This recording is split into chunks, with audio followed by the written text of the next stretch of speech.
everyone, it's Daria. Welcome back to my channel full of lit, and it is officially the second day of the Contemporary-A-Thon, and I'm here to update you guys on my progress. So of course, Contemporary-A-Thon just so happened to occur on the same week that I went back to school, which, you know, it is what it is. So because it was my first day back at school and my first day of classes, I didn't get a chance to film anything. I was very busy.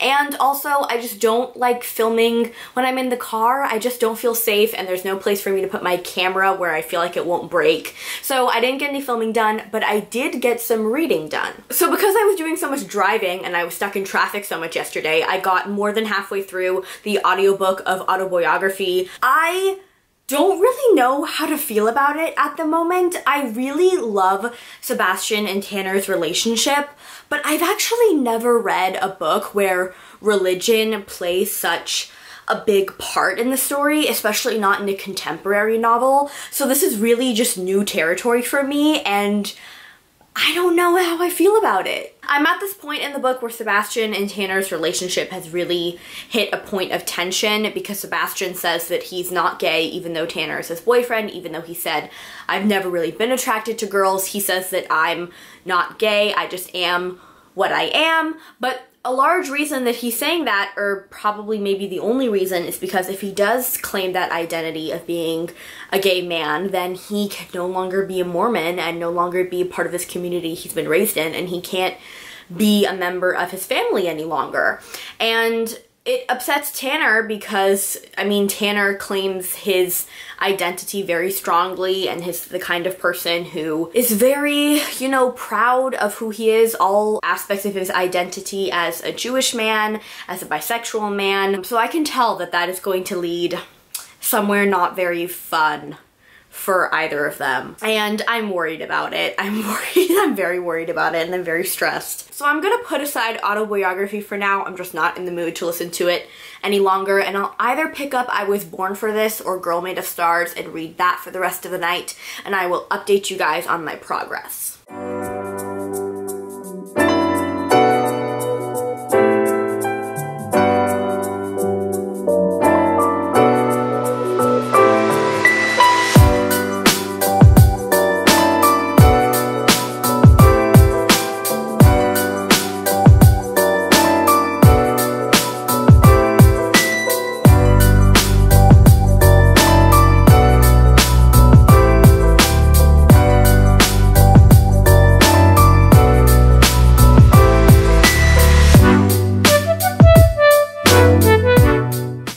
Wednesday, officially the third day of the Contemporary-A-Thon, and I have made some pretty good progress. I have finished one book. I finished Autobiography on my way to school this morning, driving in traffic, which was a lot of fun, and I enjoyed it. I think I'm just gonna say that. I did enjoy it. Like I said before, it was an entirely new experience reading about a book that marries both religion and LGBTQ themes into one novel. I really enjoyed Tanner as a protagonist, and I was rooting for his relationship with Sebastian to go well. Last night I started Girl Made of Stars, and it really packs a punch right from the get-go, 15 pages in, and the assault storyline begins. What I found very compelling, and I really hope that the author digs into this later on in the story, is that the main protagonist's mom, who is also the mom of this alleged rapist, although I'm pretty sure he did it, she is this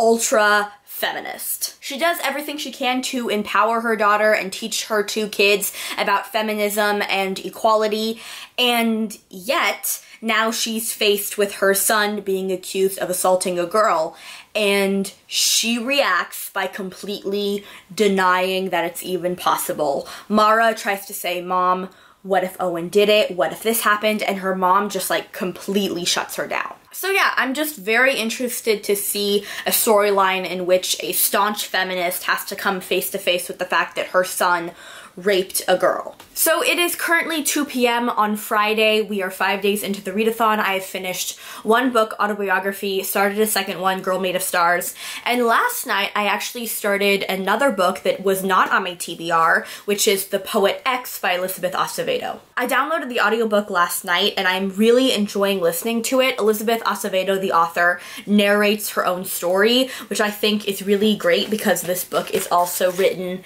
in verse. And I done the same thing when I read Long Way Down by Jason Reynolds. That book is also written in verse and narrated by the author. And Elizabeth Acevedo's voice is just so powerful and yet calming at the same time. Like, it straight up felt like some ASMR type shit. I was falling asleep to it last night. So I'm gonna continue listening to the audiobook of The Poet X while also following along in this hard copy, just because with verse, I think it's great to hear it, but also great to follow along because the words are always arranged in a specific way that only adds to the story. The words trip and twist their ankles trying to rush out of my mouth. So you're on the poetry club, right? She doesn't laugh, cocks her head and nods. Yes, we just started it this year. Spoken Word Poetry Club. Miss Daliano asks about the themes and presentation style, but instead of raising my hand, I press it against my heart and will the chills on my arms to smooth out. It was just a poem, Xiomara, I think, but it felt more like a gift. So I'm halfway through The Poet X and I am loving it so much. It is quickly becoming one of my new favorite reads. It talks so openly about female sexuality and questioning religion and family dynamics and trauma. Like, it's just so fucking good. And Xiomara is like this beacon of light amongst all the other YA contemporary heroines. Like, I've never read about a character that I connect with so easily, especially not another character who was a woman of color. There's this scene where she's in her confirmation class and she just goes off on the priest slash teacher about Genesis and how Eve is seen as this sort of sinful woman. Like, it was just perfection. Elizabeth Acevedo is just so friggin' talented. Like, I don't know how she does it. And I'm telling you guys right now, if you're going to read this book, please listen to the narration and the audiobook because it will definitely enhance your experience in a way that you won't get if you just read it on the page. Okay, so it is currently 10:35 p.m. on Sunday, which means I have an hour and a half left of the readathon. I cannot stay up past midnight because I have early morning classes tomorrow. Also, I'm tired as all hell, but I'm going to force my eyes to stay open and read as much of Girl Made of Stars as I can. Also, I have to be a little bit quiet because both of my parents are asleep, which honestly sounds so nice. But I'm not gonna do it. I'm gonna be strong, I'm gonna stay awake, and I'm gonna regret it tomorrow morning.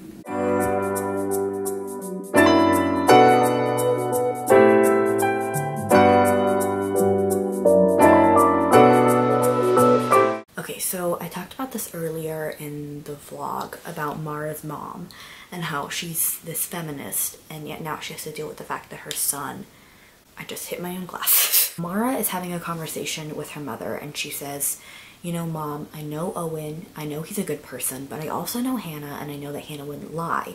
And you always have told us to believe the victim, to believe the woman in the situation.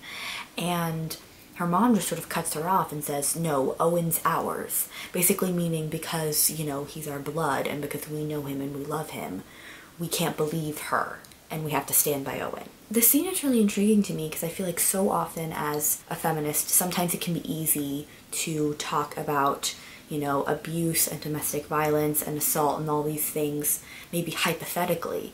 But then when it comes down to it and you're face to face with someone that you love or care about who is even just making like a shitty joke, a joke in air quotes of course, about assault or rape culture, etc. What are you gonna do in that moment? You know, because that's when it really counts. When it's someone that you have a relationship with, like, are you going to tell that person that what they're doing is not okay? Or are you going to be a bystander to those abusive behaviors? And on the one hand, I can kind of understand her first reaction, like, you know, my son would never do this, he's not that kind of boy, like, I raised him better than that, he's a good kid. But the thing is that no one is exempt, you know? Like, any person, man specifically, is capable of perpetuating violence, and to sort of brainwash yourself into thinking that no one you know has ever done something like that or would ever do something like that. Like, I mean, you're kidding yourself, really. So it's a really hard scene to read.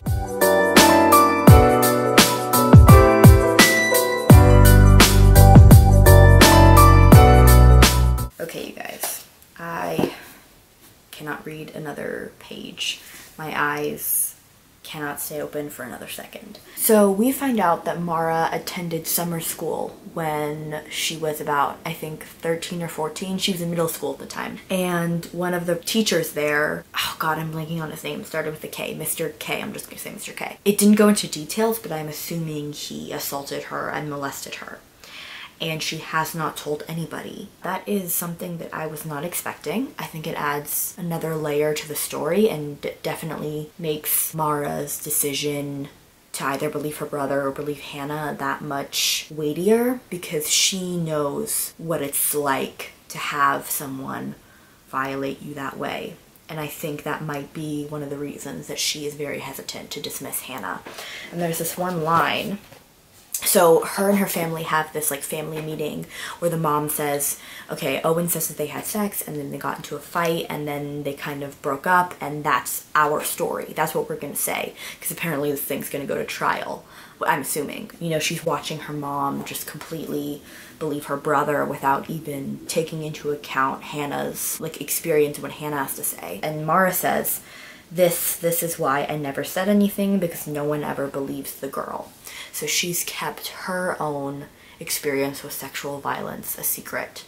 And I'm sure this experience, watching her mother just completely dismiss the woman, the victim in the scenario, is only making her trauma that much more shameful. Just making her want to keep it a secret even more than before. It's a shame that I can't finish this tonight, because I am more than halfway through it and I am sure that I could finish it very quickly, but I cannot stay awake any longer. Hopefully I can maybe finish it later and in a future, like a monthly wrap up, let you guys know like the full extent of my thoughts on this book. So it has been 2 whole months since the Contemporary-A-Thon ended, and here I am finally to record my wrap up. I really am just the laziest piece of shit. So during the week of the Contemporary-A-Thon, I read Autobiography by Christina Lauren, and that completes the Read a Book in a Non-Traditional Format challenge. I then completed The Poet X by Elizabeth Acevedo, one of my new favorite books of the year and possibly of all time. And this book counts for the Read a Book with Orange on the Cover and Read a Diverse Contemporary challenges. Finally, I made it halfway through Girl Made of Stars by Ashley Herring Blake. I think I got to page 163, and this book counts for the Read a New to You author. Yeah, I'm gonna count it even though I didn't finish it. So the grand sum of all the pages that I read during the Contemporary-A-Thon was 927, and I have to say, I am pretty proud of that. I read a lot more than I thought I would. So that's it for me today, you guys. I hope you enjoyed this video. If you did, like, subscribe, comment down below. Let me know about your experience during the Contemporary-A-Thon, if you can even remember it, because it was so very long ago. All of my social media links are in the description below, so check those out if you would like, and I'll see you guys next time. Bye!